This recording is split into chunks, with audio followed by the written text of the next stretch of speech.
Phew, gracious, we made it back. Finally! Welcome, adventurer. This is the Sky City of the Uka. Since you came all this way, I guess I can give you a tour of the city. Eh!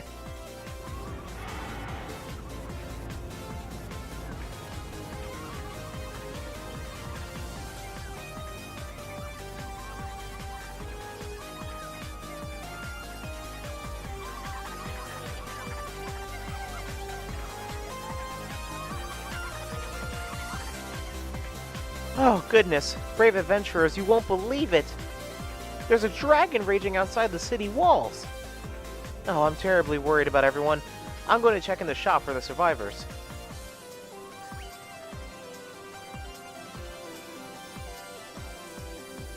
And with that rather provocative intro, hey guys, this is Hirotana Mai 2011. Welcome back to more Let's Play The Legend of Zelda Twilight Princess.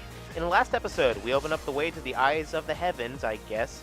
And in this episode, we are apparently going to a shop. Yeah, kind of weird that a dungeon has a store, right? Well, yeah, this is, despite this being a dungeon, this actually is a city. This is the city of the Uka. We go over here and, ooh, I'm sorry for earlier, adventurer. Oh, but you're planning on walking around the city and taking aim, right? I'm worried about the others and can't just, oh, God!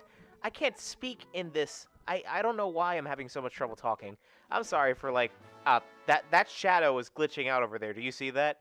Yeah, so, this is the final time that Uka's being able to help us out here. And, by the way, over here. So I kind of skipped over it, but, yeah, the Uka was speaking their own language pretty much, and then they said, oh, wait, you're Hylian. Okay, I speak a little bit of Hylian.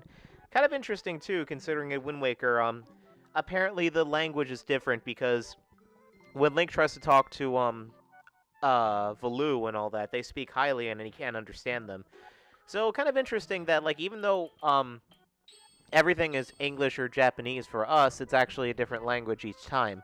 So, back on the tangent of the City in the Sky, yeah, so we finally, made our way up to the City in the Sky, which I made that Eyes on Heaven joke before, and this is where the final mirror shard is. Remember before, when I said that, by the way, you actually want to go down here, because I think there's something worthwhile in this treasure chest. I don't exactly remember, though. We're about to find out as soon as I open up the treasure chest. What is it? Oh, just water bombs. Okay. So, yeah. This is apparently where the next mirror shard is, and, remember when I said that the Temple of Time was a long dungeon? Well, this one is long, too. Well, long in a different sense, because the Temple of Time I said was long, but we got through that relatively with no problem. In this one, it's long and hard. Oh my. With, yeah, the sexual joke is definitely there. But, this temple, this is one of the reasons why I started doing, you know, all of the dungeon videos and post-commentary, which, by the way, yeah, title drop over here. The reason why is because, well, my recording of this temple, I kid you not, it was almost 2 hours. Because this temple, me personally, I find it the hardest temple in this game, just because every time I play this game, I always get lost, because I frankly don't remember what to do here. So, because of that, I edited this down a bit, and this is the footage I'm, you know, I already edited this footage, and this is the version of it you're seeing, the cut down version that doesn't waste time. So if you see any random jug cuts, it's either because I died, or because I got lost, and I basically, oh, by the way, I watched this Helmasaur fall to doom.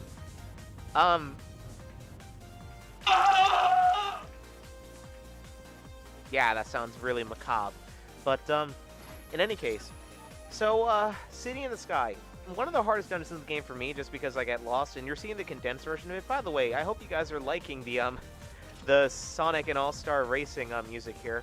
This is actually the first time I'm hearing this track, by the way, because, I haven't played the game yet, because I've waited so long to get the first game on the 360, just because it has Banjo in it. And I'm still debating what system to get the second game on. Even though it would be the easiest just just to get on Wii U, but I do want to just have consistency on the system, so I don't know.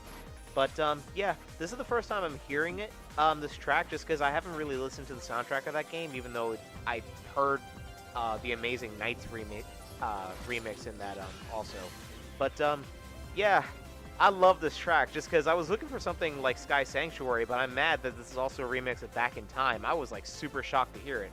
Anyway, you may have heard that you know, I finally remember the names of those pig things. They're Helmosaurs from A Link to the Past and all that. Well, the bigger variety actually makes their appearance here, and I believe, if I'm correct, this is their only appearance. Oh no, I'm wrong. By the way, they drop red rupees, and I had a reaction, but I cut that out because I got lost for about Blue Rupee! I got lost for a little while, so I cut over to here because the first thing you need to do in this section, which you have to go over to the other two sides of this room, and you have to use the spinner to activate the bridges, which I just kind of teleported back there. One thing that's cool to notice about this dungeon is that the dragon that we saw, that Uku was talking about, that's terrorizing the city, that thing is Argarok, which also shows up as a boss in Hyrule Warriors. One thing that's really cool about Argarok is that you can, no matter where you are in the dungeon, or at least when you're outside the dungeon, you can see Argarok just flying about and everything. And there are numerous times in the dungeon that he purposely comes up to you and tries to mess with you. And I find that really cool about the dungeon. And by the way, something interesting also. Remember when Russell said that the Uka were related to the Hylians, like they're ancestors of the Hylians or whatever? Yeah. I think he was talking out of his ass because those things are clearly related to the Cuckoo since they pretty much function exactly the same. So we go over here and we have to go across that bridge that we just activated. One thing I should point out also is the wind gimmick. Be careful because that will push you off unless you have iron boots or you're purposely fighting against the wind. Now over here is the first jump cut because I went to this room at first, and at first I thought there was nothing to do in this room until I realized, oh wait, the key that we need to progress is in this room, and I ended up going over to the next room like a dumbass just because I did not know that the key was here. So, a lot of the stuff in this dungeon we honestly can't do just because, well, frankly, Link can't jump. So, you may be wondering what the dungeon item is. Oh, you'll be surprised to see what that is when we get up to it. In any case, one thing I need to point out about this dungeon too, like I said, it's the hardest dungeon for me personally because I end up fapping about around this dungeon and I end up dying a lot unintentionally just because I really don't know where I'm going. I do like this dungeon a lot, how it does seem very community-like for the most part just because of all the Uku walking around and all that. But, in some aspects too, one thing that I do find cool about this dungeon as well is the fact that, well, you know, after Skyward Sword, by the way, cutscene, so I'll be quiet for a minute.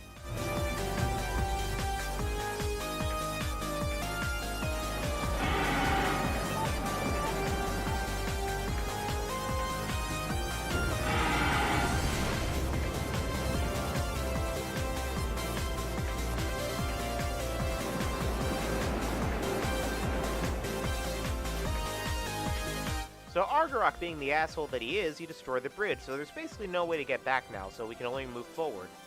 After playing Skyward Sword, the city in the sky is kind of interesting, just because, yeah, I know it's kind of the whole writing backwards and everything, but we haven't seen the Uka before.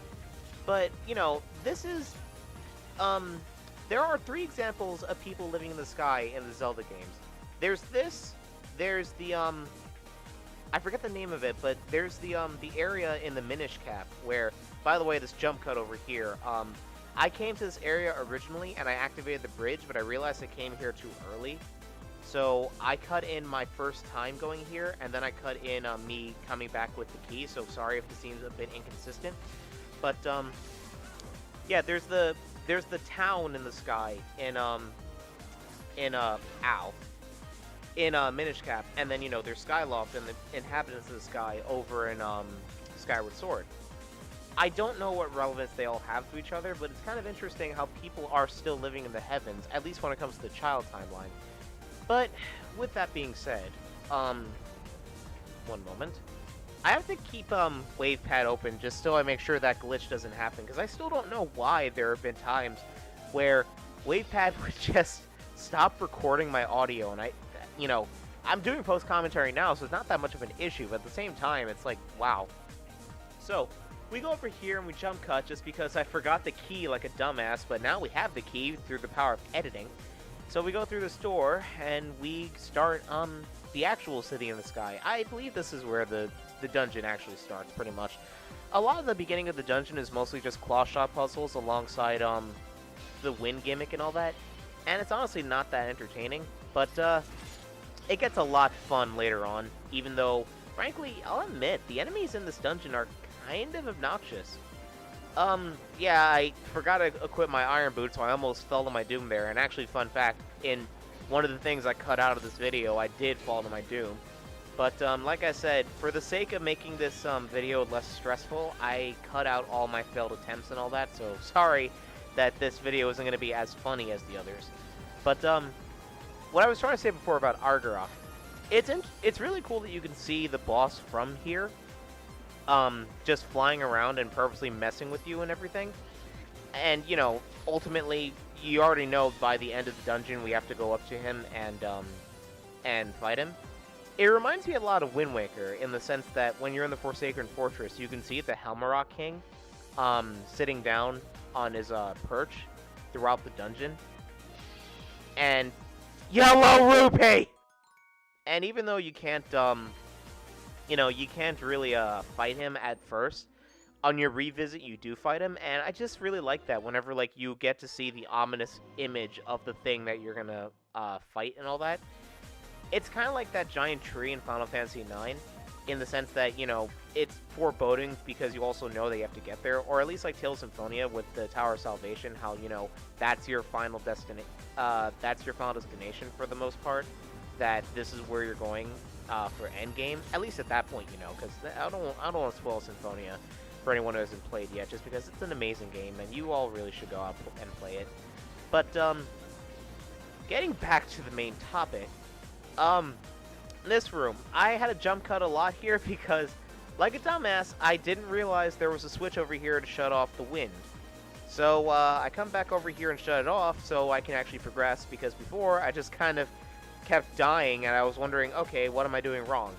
So, stuff like that in games where, you know, you can see the person you have to fight. It also reminds me a bit of Nemesis and the SAX from Resident Evil, Metroid Fusion, respectively. I really like Nemesis and SAX in that sense, where they're the big imposing bad guy that always follows you around. In the SAX case, her presence is always felt throughout the station, and I really love that just because it makes her really intimidating, especially that first screenshot you see of her with like the zombie eyes and all that. And then with with Nemesis, the fact that he chases you throughout the entire game and not even a loading screen can save you, I thought that was really cool also, albeit a bit obnoxious. But, you know, with that being said, while I do love both of them, I feel that, by the way, this thing, yeah, this thing was kind of being obnoxious to me, and it almost killed me twice. But, essentially, I really love Nemesis and everything, and I love the SAX. Hell, I still think she's scary. But personally, I kind of wish that if they did remake Metroid Fusion, they fixed up the SAX's AI to the point where she, would actually follow you throughout the, like the BSL. And by that, I mean the fact that, like, you know, yeah, story-wise, it says that the SAX is always, like, one step behind you and all that, to the point where she'll show up in really inconvenient locations. But when you really get down to it, you know, she only has, like, I think, like, 4 scripted areas before you actually fight her. And if you know how to mess with her AI, she's hilariously stupid. By the way, this room sucks because you have to fight 2 Dynafulls. But the best part about this room and this dungeon in general, if there are pits in the dungeon, you can knock the Dynafulls off and kill them in one blow. Which I think I do here, but I'm not sure. By the way, I'm sorry also if you see me kind of messing up a bit too, because I kept getting distracted during this yeah, like that. I kept getting distracted during this part just because my dad kept interrupting me, and I couldn't really cut out a lot of this. This is another reason why the part is somewhat really long too, besides me getting lost. But back on my SAX tangent, yeah, I wish like the remix. I wish like a remake would fix up her AI so that she actually would be patrolling the station randomly depending on like where you were, or like after you meet her for the first time or whatever. And like they would make it so that, you know, she would actively chase you around until you did hide from her. Otherwise, not even like a save room would help you. Because Zero Mission kind of did that with the Space Pirates. How if you were found anywhere in Chozodia, you would have to hide from the pirates. Otherwise, they would not stop following you. And they would even go into save rooms and come after you, which I also really liked. But yeah, because the SAX, even though I really like her and I still think she's scary to this day, she's kind of stupid when you know how to exploit her AI, because she'll like run into walls and jump around and everything, not knowing what to do, when this is supposed to be Samus at her full power from Super Metroid, so why the hell is she acting like this? So yeah, and like maybe like one of the abilities you can get in Fusion is just like have an SAX tracker, so that you'd be able to see where on the station she is, so you wouldn't have to worry about running into her or something. Yeah, something like that. But I'm sorry going off on a Metroid tangent when we're playing Zelda, but I'm trying to find stuff to talk about, just because this area is, frankly, it's not really interesting to talk about, and also the second part of the dungeon is even worse, just because you may notice this video is somewhat short, being about like 24 minutes. That's not the worst of it. The next part is going to be even longer. Yes, we're fighting the boss in the next part, but oh my god, this dungeon is long. I am not kidding when I said I honestly kind of dreaded recording these parts just because of the way this dungeon is built out. So, but getting back to the dungeon though, for the time being, is because the Uka act the same way that cuckoos do, you have to treat them like cuckoos and you know, fly around, which you can also use wind current to go up higher and all that. And kind of funny that these things apparently are Spider-Man, that they can defy the laws of physics and walk on walls and everything. Or maybe that's just because they have like chicken talons or whatever. But I don't even think that chickens can do that. I don't know, Zelda lore is weird. So, I guess one thing I could talk about too while we're on this tangent of not talking about the game just because stuff isn't really happening in the game, is that the final Smash Direct was today. I recorded this footage last Monday, but I'm recording this the Tuesday, December 15th, that the final Smash Direct was. And yeah, they announced Corinne from Fire Emblem Fates and Bayonetta as the new and final characters for Smash. I'm a bit disappointed in the sense that apparently the fact that Smash 3DS and after data mining Smash 3DS, apparently you could fit 6 more characters, so it'd be like the next 3 DLC characters plus 3 more. I'm kind of disappointed that, you know, this is all we're getting. But at the same time, it's like, one, I'm still hyped for Cloud, which at this point in the video, he's available now if you want to go download him on the eShop, along with Midgar and the Chocobo outfits. Along with Geno. Yeah, Geno finally got in the game as a Mii costume, so sorry he's not playable, guys, but at least you do have him in Smash. But, it's that, plus, you know, Corinne from Fire Emblem Fates got confirmed, which, frankly, I kind of don't care because I want to play Fates first, but he comes out when Fates comes out, so that's fine. And also, I'm sorry, I don't want, for once, I actually want to just play as female Corinne, just because I think she's honestly better designed than the male one, just because I think, you know, I like playing as the male character, and I like male Robin more, but I think female Corinne is better designed, and frankly, if you see her customization options in Fates, by the way, if you go out there, it's instant death.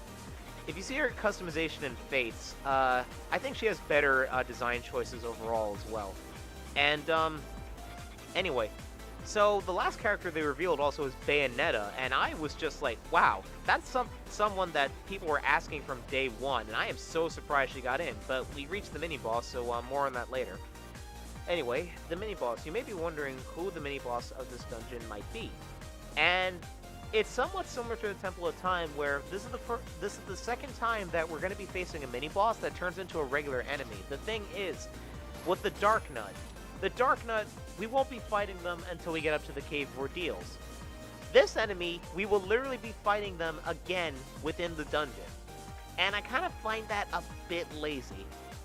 Just because, why give us a mini-boss just to fight again? Like, literally in the same dungeon.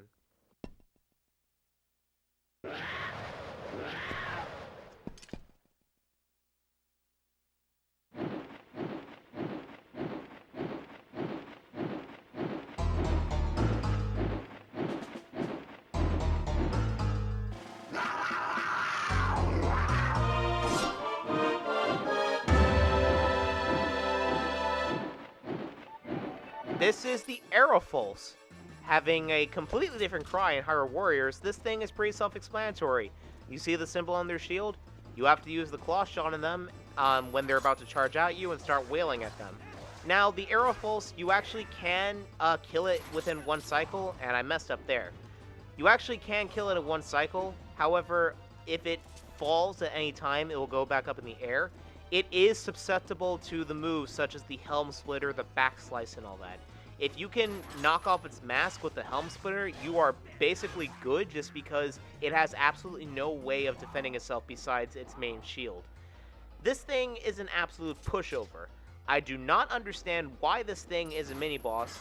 Mostly, yes, I understand you want to get used to fighting one of these just like with the Dark Nut, but again, it's like I said, you fight this thing, literally, we're going to fight this thing in part 2 again. So why make this a mini-boss? But, yeah, with that being said, I actually didn't know that you could, that is susceptible to the, to stuff like, the Helm Splitter and all that. I found that out during this video. And, yeah, it's pretty cool, that I found that out, just because you learn something new every day.